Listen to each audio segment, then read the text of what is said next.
Namaste and Aloha, Yoga Revealed family. I hope these words find you so well, feeling present to that which is alive for you today. I am graced with so many opportunities to connect with new people because of Yoga Revealed launching into season 4. And life has been fully on purpose and on fire these past few weeks. Thank you for being a part of this journey and walking in yoga together. Today, I'm so blessed to introduce to you a new sister in my life here in Boulder, Colorado, who has a story that was catalyzed by the introduction of integrating the transformation of meditation, self-awareness, and a sheer force of will to transform one's own life out of preconceived ideas and notions of what life has to look like. Meditation is powerful. Please welcome Miss Melissa Moffet to the Yoga Revealed podcast, a conscious and ethical entrepreneur who supports others, mostly women, in creating their best life because she created hers, which came through sitting down, sitting up, opening her heart, and going inside. Enjoy this episode, my friends. It's a good one.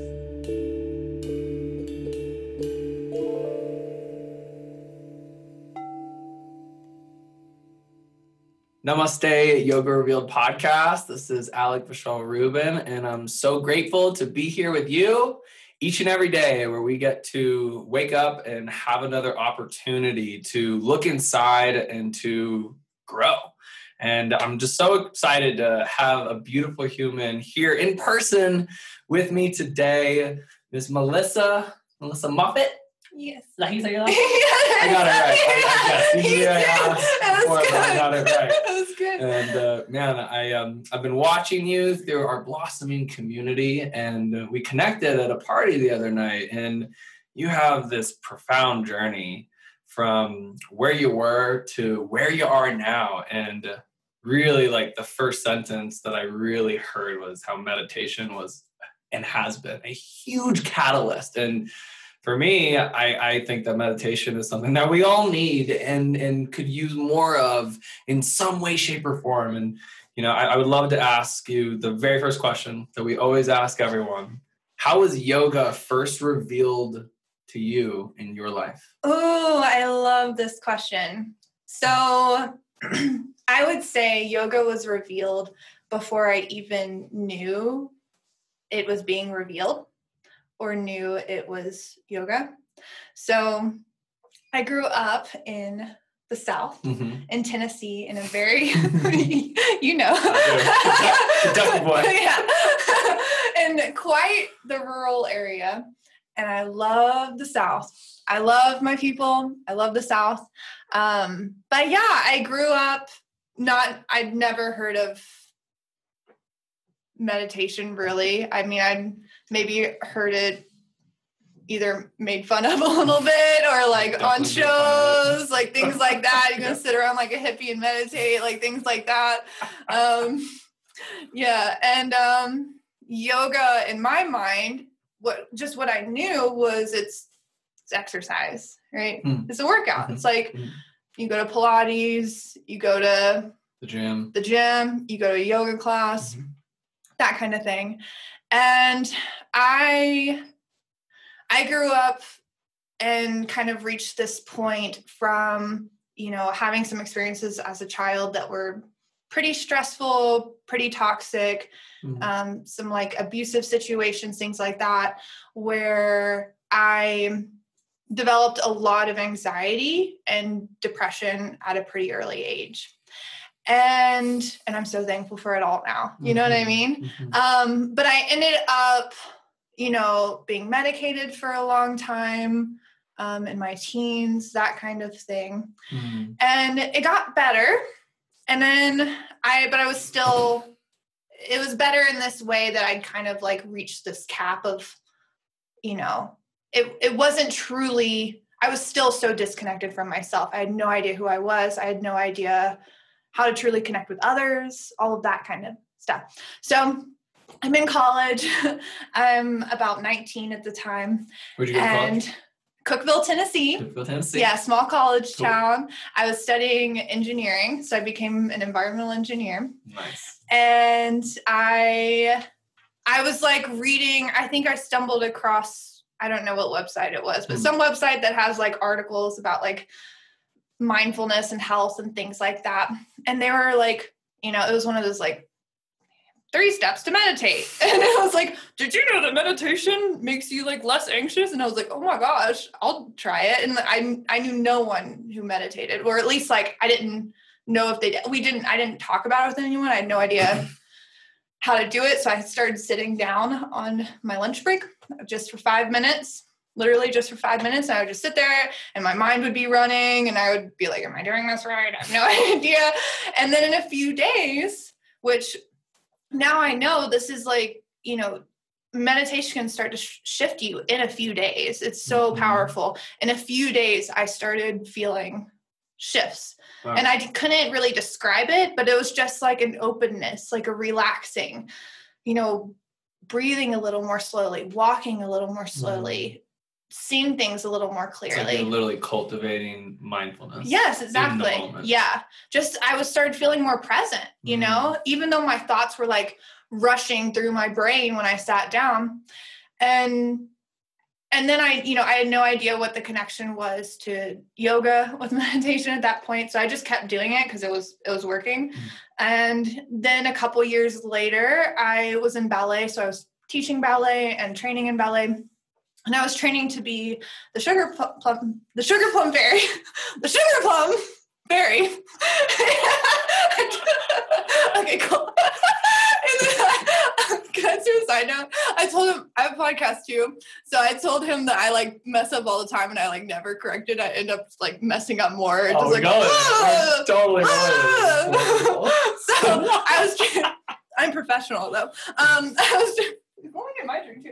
I was training to be the sugar plum fairy in the Nutcracker, and I wanted to be strong, and I wanted to have a core strength, and I was like, I'll start doing yoga. Nice. So I started doing a little bit in the morning, and then I learned I just went in from there and beautiful. Thought it was so amazing. Yeah. I think before we elaborate further upon the pathway that catalyzed for you to essentially be where you are now.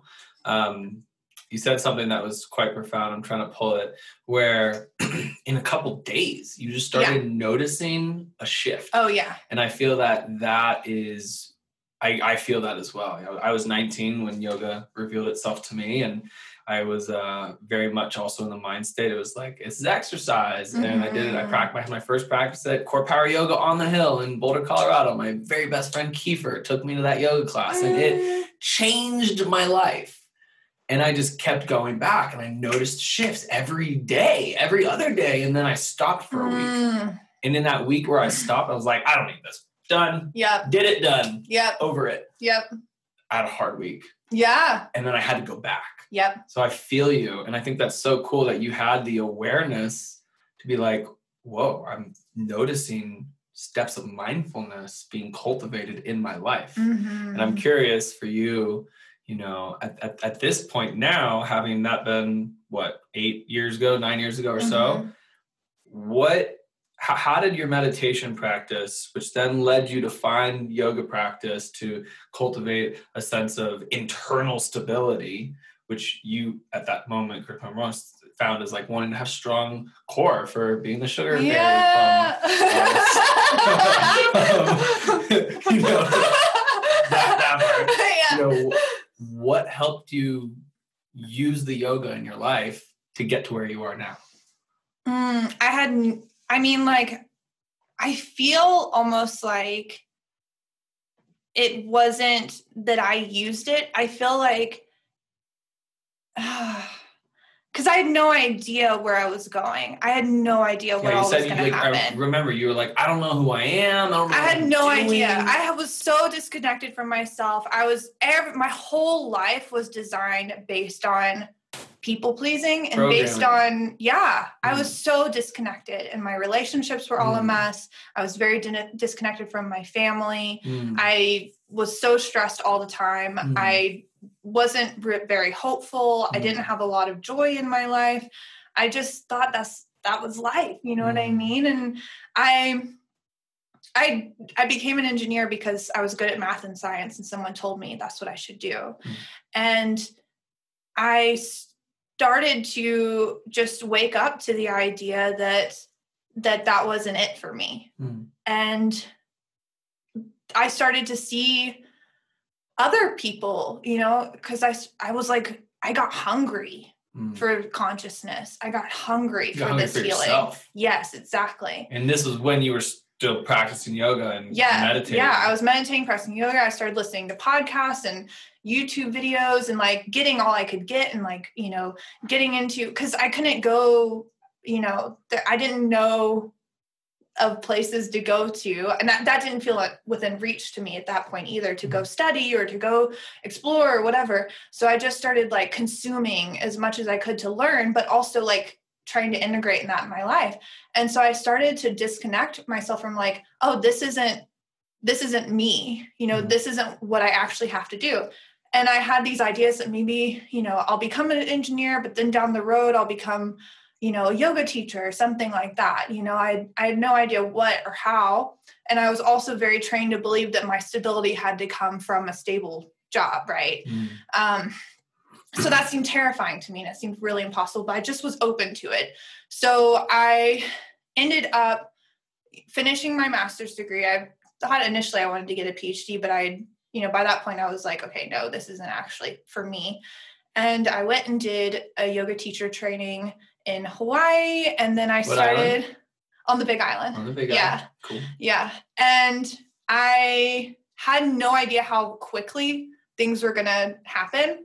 So this was just a few years ago. In 2018 is when I started working at a firm, an engineering firm in Louisville, Kentucky. I'm from Louisville, Kentucky. We connected over that.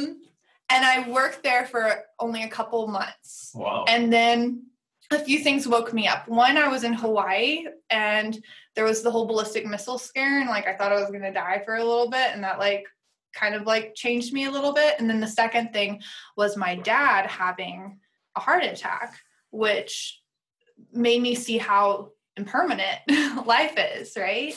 And I wanted to be with him. And I also was just like, this is not it for me. I'm not going to be in this job. Like, and I'm so thankful that I had that career path and all of that privilege and opportunity to be there. But it also felt just so limiting. It felt so limiting to me and it just wasn't it for me. And so through me discovering and through me questioning, right, which is one of the paths of, you know, sitting in meditation is just a deep questioning of ourselves and of life. I started to see that there were other options and I started to bet on those options instead. Yeah. Okay. So let's pause. So okay. Let's, you got hungry for yourself. You got hungry to discover yourself. You did this yoga teacher training. You glimpsed into the iceberg that is yoga, right? It's like an unreachable hilltop of a wisdom and experience to journey into, right? And then you returned to this firm in Louisville, Kentucky after this teacher training. And then shortly after, you're like, wait, this is not me. So what was next? So like I said, I thought I'd be there for maybe in my head, I was like, I'll wait until I have all the savings. I'll wait until I'm married and I have the house and I'm, you know, I have this safety net, that kind of thing. I really wanted safety. And I feel like a lot of people want that. They do 100%.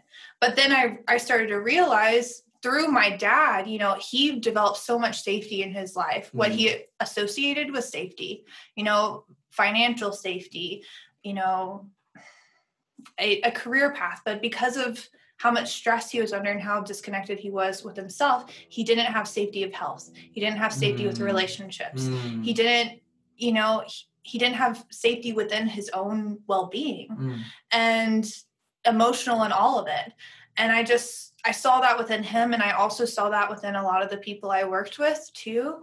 And yeah, it was just time to go. So I moved back home with him.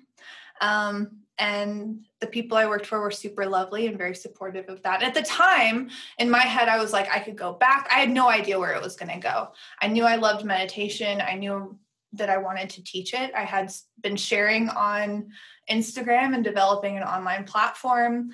And I was interested in starting a podcast, but that's all I really knew. And I had some connections to teach and things like that. So I just quit and I moved back home and I started creating. Such a courageous move.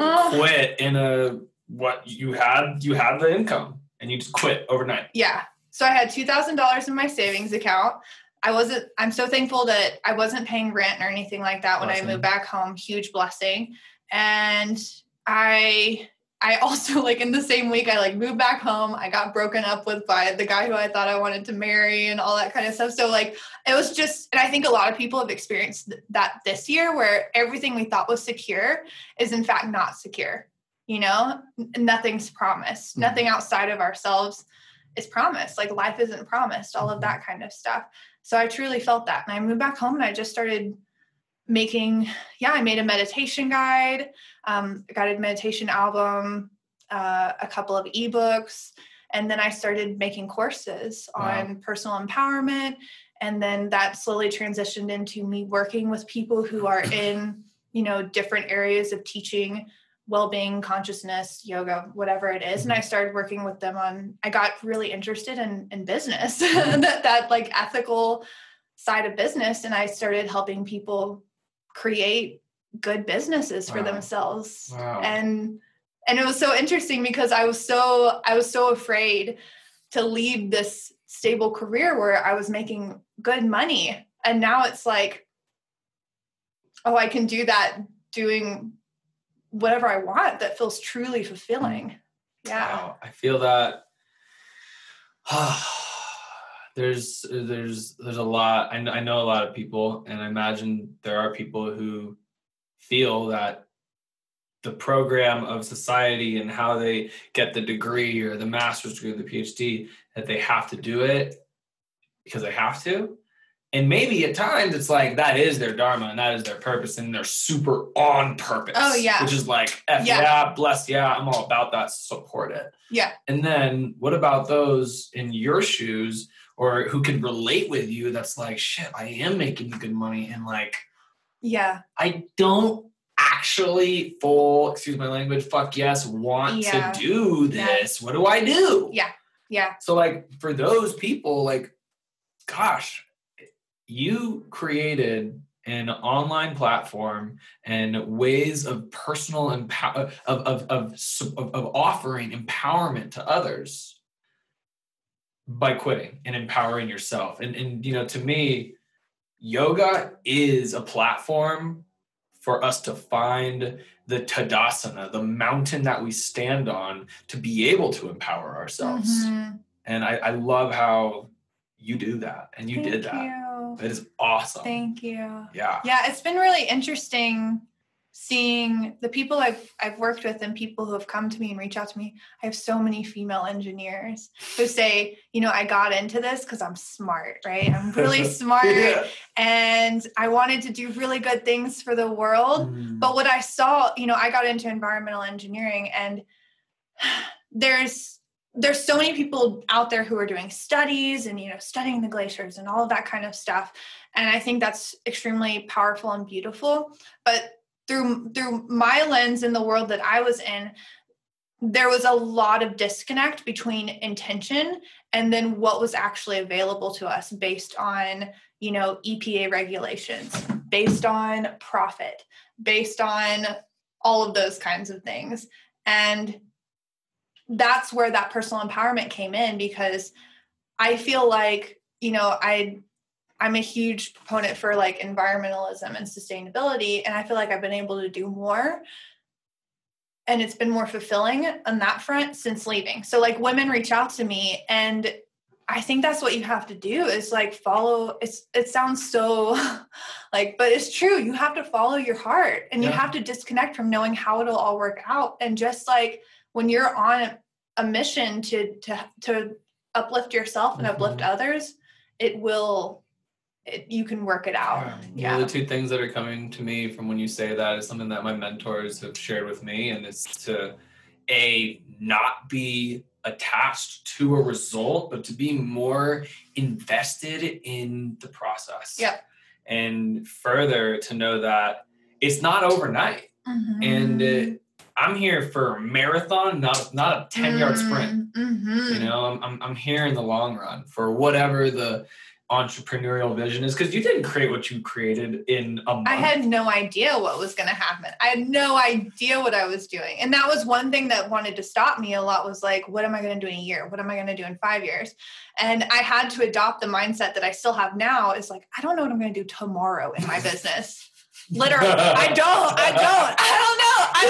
I'm like, I'm just making shit up as I go along, and like, just trust in it. And like everything I write and everything I create, I swear I like started writing a sales page the other day, and it was because I was like praying like outside at you know, to the trees, and it was like, write this. And I was like, okay. And I like ran home and was like, and you know, and that's how I do it. And it's working. So what advice would you give to someone who, you know, obviously this Yoga Revealed podcast, everyone who listens to this is deeply invested into their practice of yoga and meditation and practicing yoga asana. And I imagine, you know, people who listen to podcasts in general are people who are thirsty and hungry and willing to be in that student mind state to welcome new information and new concepts, just the new paradigm of who are we actually really, you know, and how can we serve? So I'm curious, what advice would you offer to someone who,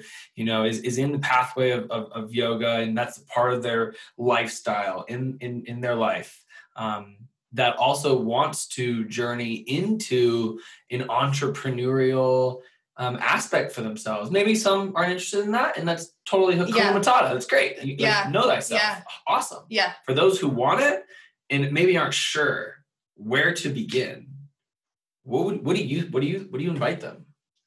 Wow. I mean, the thing that I've heard the most, and that's become really true for me, is just to develop the same approach that you would to a practice. You know, let it be a practice.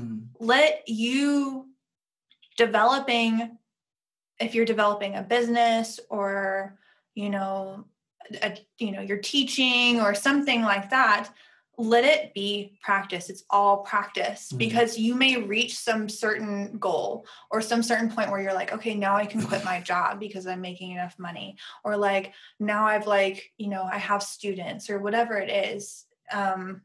Most of the people I work with are teachers. So that's kind of tending to, but this can be applied to if you're an artist or whatever. So really approach it from this place of that detaching from the result, curiosity, a bit of playfulness, you know, let what's coming up for you inspire what it is that you're creating. So it's very personal and very mission based, because then like nothing will get in your way, and you'll just keep going and really connect again and again to that heart of service. Not what am I going to get out of this, which you'll gain so much.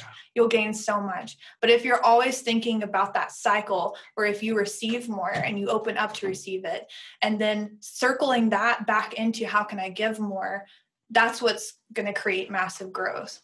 And just expansion beyond what you could possibly know. But just really one day at a time, honestly. One day, like don't think about like, how am I going to do this thing next week? Or just do what you can today. Do what feels right. Do the next right step, and that's enough. And if you just line up next right steps and don't jump to the step ahead and let it cause you to be stagnant on the step that you have right now available to you, just listen to yourself, follow inspiration, because that wisdom knows. It's connected to, you know, God, nature, divine. It's like you have guidance, and trust it more and more. And you'll see when you trust the steps, even if they seem so bizarre, it's coming from your heart. And that's the most powerful thing that you can do. Mic drop. Cheers.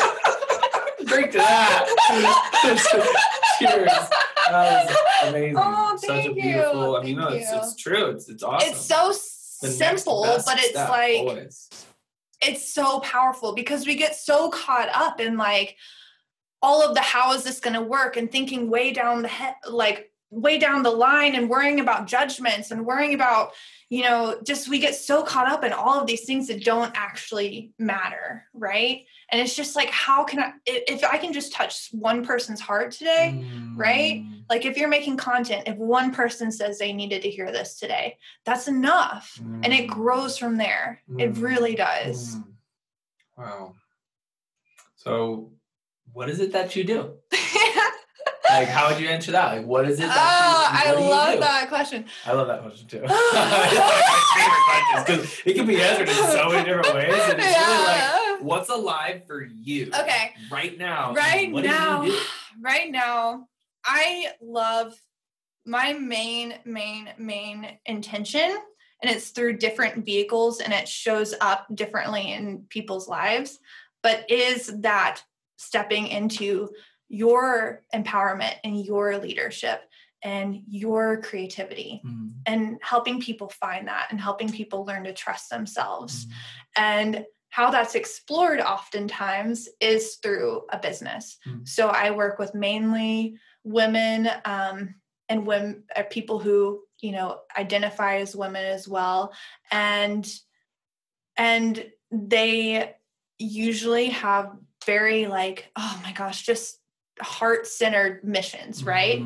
That, and this is the new paradigm, right? Like some of my current clients are, you know, women who teach about, you know, and help other women who have like irregular periods and things like that, or someone else who does womb healing for all gender identifications, and, you know, someone who healed her cancer through nutrition and is now helping people with that. So like these really specific areas that are so personal to them, and creating businesses, you know, I look at some of my clients and I'm like, you're making more than I was as an engineer, right? Which is like pretty wild, but it just shows how needed what we have in our hearts and what's true for us. Other people are going out there and experiencing the same things. And if we can support them, then it's just like this ripple effect of just healing and amazingness, it's like the new right? paradigm when it comes to these businesses that are sprouting from the online world and online platform. To me, it's very much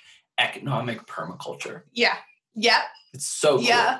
I love it. Just these like little micro, like these micro businesses where it can just be you. It's like, I got a person for this. I got a person for that. Yeah. And you fit into this like mold of like, you know, people who are doing kind of similar things, just like with the plants, right? Like with this plant's growing here and this plant's growing here. And there's just this beautiful abundance that flourishes from that.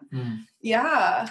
Do you feel like it's one of the biggest challenges as a entrepreneur who, you know, I see posting in the morning and at night, and you know, you're rooted in your own self-care practice, to me, which is a spiritual practice, and I know that your meditation is tuned into that, and your personal yoga practice is tuned into that, and still I've experienced, at least, there's a challenge when it comes to entrepreneurship. Yeah. For you, someone who's created a very significant and influential means of impact, income, and a level of success, I hear being measured by the amount of people that you reach, that you impact in a positive way. That's what I hear measuring success.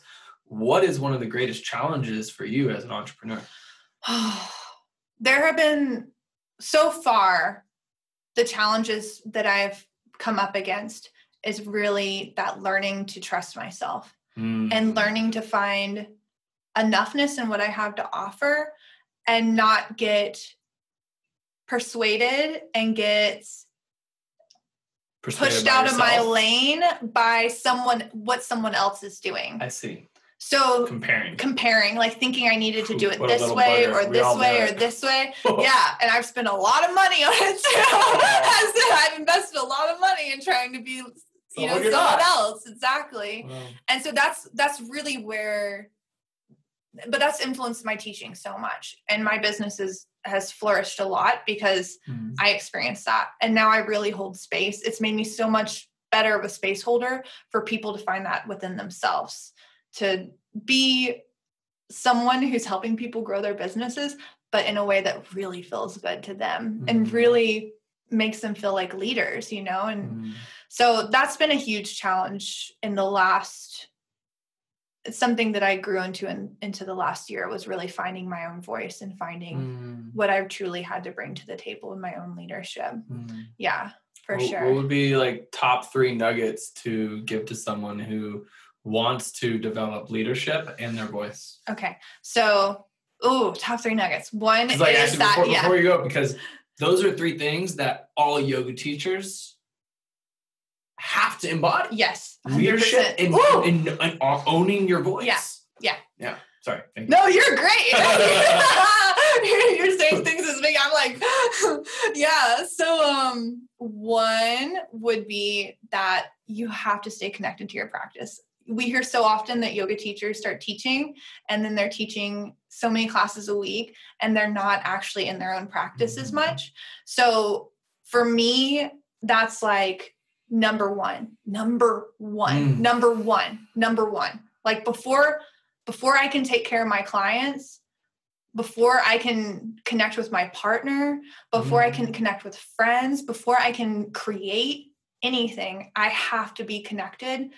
And that's where all of my inspiration comes from. That's where all of my trust comes from. That's where it just all comes from that practice, whether that looks like movement or asana or meditation, you know, or, you know, being out in nature, whatever it is, right? Breath work, it all comes from there.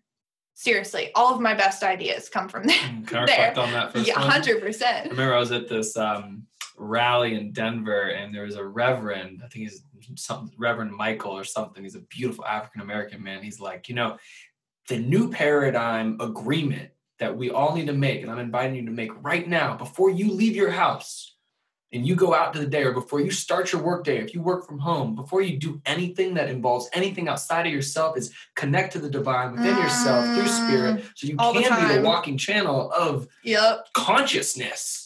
And it's like, woo! I mean, I just get chills all over my body from it, because it's like, that's the truth. And that's what you're saying. That's it. 100%. I love that. All right, what's number 2? Number 2, you said the word embody. And that to me carries so much weight, because there's a difference between feeling it and hearing it and like knowing you have this inside of you and then showing up to it.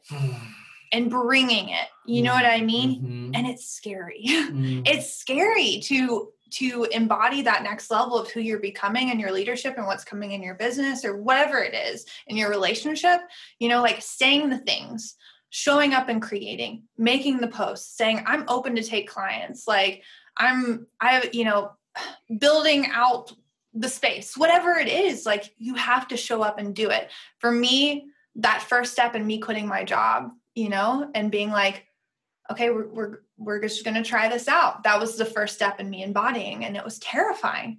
Every time I've, you know, decided to invest in myself or my business in some way, that was an embodiment, and it was terrifying. Right. And the other side of that is like, again, coming back to that practice of just, you know, I think of embodiment too. And it's like feeling it is true. Like really like just, just feeling it is true. You know what I mean? Like, I know that's so, but it's just like, you just have to feel it and let that be a guide. That's number 2. Number 3, what am I even answering right now? The top 3. I love that. It's so deep. Just like, you're answering, what is the 3rd piece of advice that you would offer to someone who wants to cultivate their voice and their leadership? And embodiment's great, number 2. So you're on pace. You're great. Number 3, be willing to fail. Oof. Yeah. Be willing to fuck up royally, to upset people, to offend people. I mean, don't go out there and try to offend people, you know what I mean? But like as you grow and as you gain energy and momentum, sometimes it's going to get a little rocky, and you're going to become a human being who messes up, and shame will come up, embarrassment will come up, insecurity will come up, comparison will come up, but that stuff, if you're willing to move through that, people want to connect with you and your experiences and who you are and what you've been through, and a real human being real human beings, even the most beautifully enlightened teachers have these stories of experiences of difficulty and challenge, and being willing to go through that and not shy away, and your own shadows, right? If you can look within and see all of that and hold space for yourself as a teacher, you'll be able to speak to people in a way that moves them, and it's truly through exploring your own downfalls and your own moments of disconnect and your own moments of challenge and anger and whatever it is, that you have something that's really going to help someone else. And that's the point. That's leadership, is helping someone else. And you gain so much from it. But true leadership is really being willing to go through it. Yeah. Totally. Something that's coming out. I love you. I love that. Thank you. And I just said I love you, and I do love you. I love you too. What came up in my mind is how I think leadership is so many things, right? And true leadership is so many more things of, showing up. Yeah. And I remember I was once told, real leadership is also, in addition with what you said, showing up for someone when you're having a personal day. Yeah. And you put your stuff to the side to be able to serve someone else, knowing that in the morning and at the night, front end, bookend, the capacity at which I take care of myself is directly reflective to the capacity at which I'm able to take care and serve you. Yes. And knowing that and embodying that and being able to show up with that, because life's going to throw you a curveball that might have some spikes on it. Sure has for me. Me too. Yes, it has. And to keep going. Yeah. And there's something so beautiful, like you said, being able to be there with someone else and being able to be there for your students. It is, and anyone who's ever taught a yoga class, or you've led a meditation, or, you've channeled some art and it's touched souls.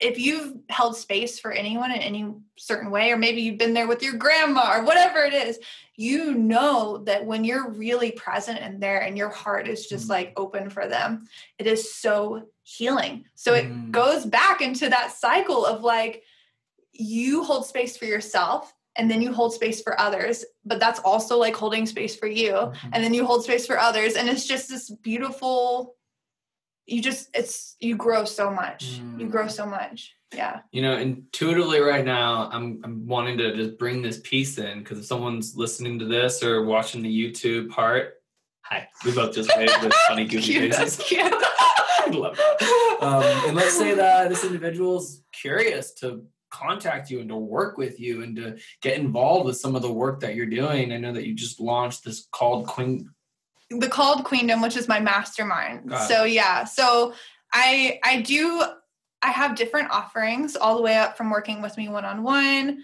Mastermind's kind of the level below that. It'll open back up again in 6 months, down to, I have a course about to come out. I do some mastermind or master classes. And, I have a range of, I even have free offerings, free ebooks, free videos, things like that. I have a podcast. So I have a range of offerings. So no matter, what your budget is, when I first got started, it was just podcasts. I wasn't, it was, things like that. And so whatever your range is, whatever kind of support you're looking for, I try to accommodate that in a way that, and I pour a lot into it. So how you can find me is, my name is Melissa Moffet. How do you spell your last name? Moffet. So I have a website, melissamoffet.com. Where I'm most active is on Instagram, Melissa, then a period, then Moffet, Moffet. Awesome. And I am very consistent with posting and also being in the DMs. So I really encourage people you can reach out to me and I will answer you. Say hey, let them know what you thought about this interview. Yeah. This conversation doesn't feel like an interview, it just feels like a conversation. Oh, yeah. I love that. Yeah. So honestly, you can send me some voice messages. You can, just say hi, just reach out. I love that. I'm here. I love that so much. So I'm curious, Woody, is there anything that you also want to bring into this conversation that does feel present for you, like what you're present to in your own life when it comes to your own spiritual practice, your own embodiment in your business and welcoming spirit into such, or, what's coming up for you? Anything that you want to be able to tap in here? I don't really ever ask that. This is such an easy flow of conversation together. And I want to be able to give you the space to see, do you have anything that you want to bring in?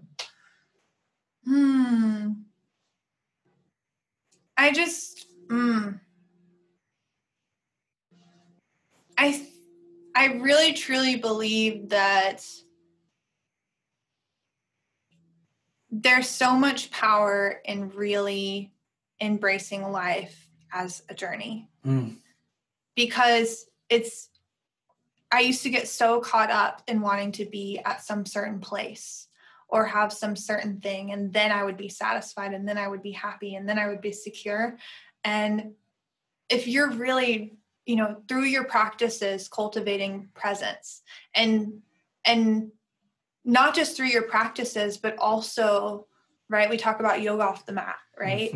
So really forming deep connections with all of your experiences at work, with your kids, with your friends, with your partner, when you're walking out in nature, whatever it is.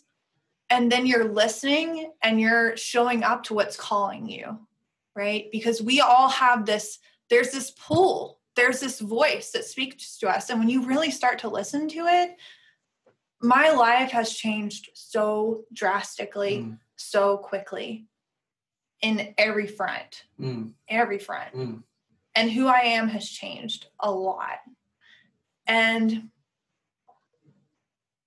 I just really encourage everyone it's terrifying every time, right? But your life is so short. Life is so precious. Yeah. This conscious life we have right here. And so live, we hear this, but it's so true. Live each day like it's your last, really. And if you do each day like that, you'll get to the end of your life. And I think that's one of my drivers really is I know that if I died today, that I did the best I could. And of course there's things, I get grumpy at my partner. I get I did lots of, I'm fucking up a lot, but I'm trying, you know what I mean? I'm showing up. So yeah. Wow. Thank you. I love that. The last question that we always ask, even though you kind of gave it, but now I'm going to get more specific. Okay. What's one golden nugget that you would give to the listeners as they go off on their day? One little golden nugget. Oh,